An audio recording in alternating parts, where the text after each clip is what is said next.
Hello guys, welcome back to my new blog र आजको ब्लगमा सबैलाई स्वागतम वेलकम छ। सो आजको ब्लग चाहिँ ट्याक्कसँग लाएर भनेको घरैबाट स्टार्ट हुँदैछ है। सो आजको ब्लगमा चाहिँ त्यहाँ कति धेरैजनाले सोधिराख्नु भएको थियो कि बाइकमा के मोडिफाई छ, के हालेको छ, सो के कति पर्छ, कहाँबाट त्यो लिएको सामानहरू होइन। सो बाइकमा के हालेको छ, के कस्तो छ, त्यो मोडिफाई गर्दा कप्सले पक्रिन्छ कि पक्रिँदैन, सो त्यस्तोहरू धेरै थियो। सो सबैको कमेन्टको रिप्लाई म एकैचोटि अब त्यो सबैलाई एउटालाई दिएर त्यो साध्य पनि हुँदैन होइन। सो कोहीलाई चाहिँ दिइरहेको हुन्छ, अब त्यो सबैलाई दिएर साध्य हुँदैन। सो तपाईँलाई आजको यो ब्लगमा चाहिँ म सबै त्यो भन्छु, देखाउँछु है। सो हेर्दै जाउँ है त। सो है, ट्याक्कसँग लाएर भन्नुपर्दाखेरि सबभन्दा सुरुमा भनेको चाहिँ धेरै यो सोध्ने क्वेसन भनेको चाहिँ यो क्विक थ्रोटल हो होइन। क्विक थ्रोटल यो कसरी कहाँनिर पाउँछ र यो कहाँबाट यसरी लाउनुपर्छ, यो खै हामीले गर्दा मिल्दैन खै के भन्दै थियो है। सो मेरो चाहिँ तर क्विक थ्रोटलको चाहिँ यति मात्रै जान्छ, यो अलिक तर टाइट छ क्या, मेरो चाहिँ स्मुथ भएको छैन। सो किन भन्दाखेरि यसको यो जुन यो वायर हुन्छ नि, यसको वायर चाहिँ यो बडा वायर चाहिँ के भयो अरे तल हुँदैन क्या। यसको त जुन तल चाहिँ एकदम हामीले त मिलाएर जुगाड हान्नुपर्ने हुन्छ। सो यो खाले क्विक थ्रोटलमा चाहिँ जस्ट यसमा तलपट्टि कहाँ गयो खोइ कता छिरो जस्ट उ तल चाहिँ यसरी त जुगाड गरेको छौँ क्या यहाँनिर यसरी। सो यसरी यहाँनिर चाहिँ एकदम जुगाड गरेर हाल्नुपर्ने हुन्छ है। यो त्यत्तिकै चाहिँ हाल्नु सकिँदैन। सो यो वायर चाहिँ एकदमै गिदी हुन्छ। सो अनि त्यहाँ तल अड्काउने चाहिँ एउटा एन्ट्रोकको पाउँदो रहेछ, एन्ट्रोक स्कुटीको त्यहाँनिर त्यत्रो हुँदो रहेछ क्या क्लिप तल अड्काउने।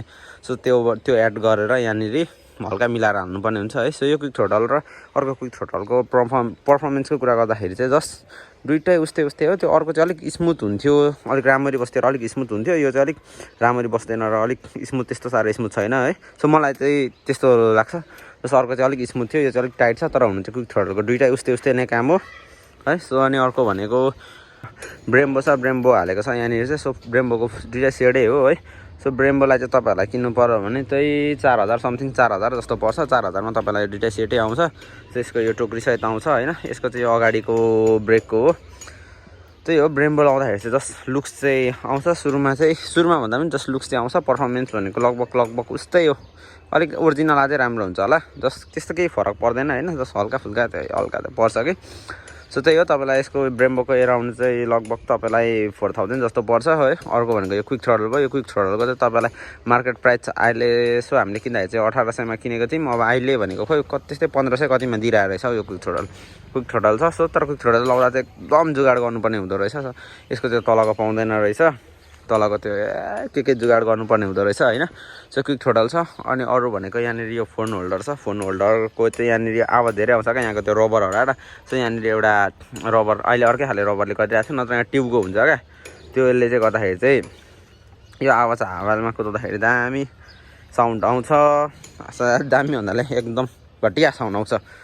सो पछाडिको नम्बर प्लेट मोडिफाई छ। यहाँनिर जुन यो लाइट हाल्ने ठाउँ चाहिँ मैले मोडिफाई गरेर, हात पनि कस्तो कालो, यो त अघि सबै युज गरेर यो मोडिफाई गर्ने लाइट चाहिँ मैले यस्तो बङ्गाएर होइन तल हालिदिएको छु। अनि जस्ट यो चाहिँ फोल्डिङवाला नम्बर प्लेट हो। सो फोल्डिङवाला नम्बर प्लेटलाई चाहिँ मैले के भयो अरे अर्कै बनाइदिएको छु क्या, फोल्डिङ नहुने खाले बनाइदिएको छु। सो यो बाइक चाहिँ एक सिटै मात्रै बनाइदिएको छु, पछाडिको सिट सबै पछाडि बस्ने त्यो टेक्ने ठाउँहरू सबै निकालिदिएको छु होइन। जस्ट अगाडिबाट अब यहाँ सकपुदी 70 ऱ्याप छ। यहाँनिर भनेको यो के भन्छ यसलाई नाम पनि थाहा छैन, त्यो छ है। अनि अरू त अब के भन्नु, अरू भनेको डुकु इन्डिकेटर छ, ब्रेम्बोको यस्तो लडेर यस्तो स्क्रच भएको छ। सो बाइकमा लागेको चिजहरू भनेको चाहिँ त्यस्तो खासै केही छैन मेरो बाइकमा चाहिँ होइन।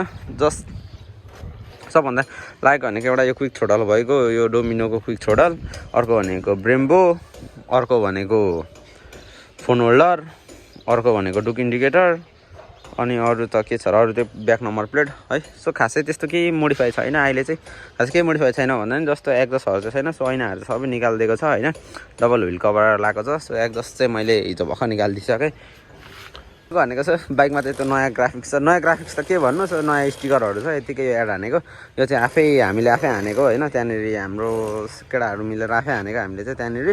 सो यो चाहिँ यतिकै एड गरेको छ। सो यहाँनिर यामाको स्टिकरमा यो खाले स्टिकर हालिदिएको छ। यहाँनिर यामा छ, यो आङ छ, यहाँ एमटीको T15 छ। सो यो गर्दाखेरि चाहिँ मलाई लगभग यसको 1000 जस्तो पर्यो। सो सबै गर्दाखेरि जस्तो यहाँनिर यो हाल्दा यो किनेर हाल्दा यो स्टिकरहरू लेखेर ओरेर गर्दा सबै गर्दाखेरि 1000 जस्तो कस्ट पर्यो है। त्यही हो। सो यस्तै छ है त।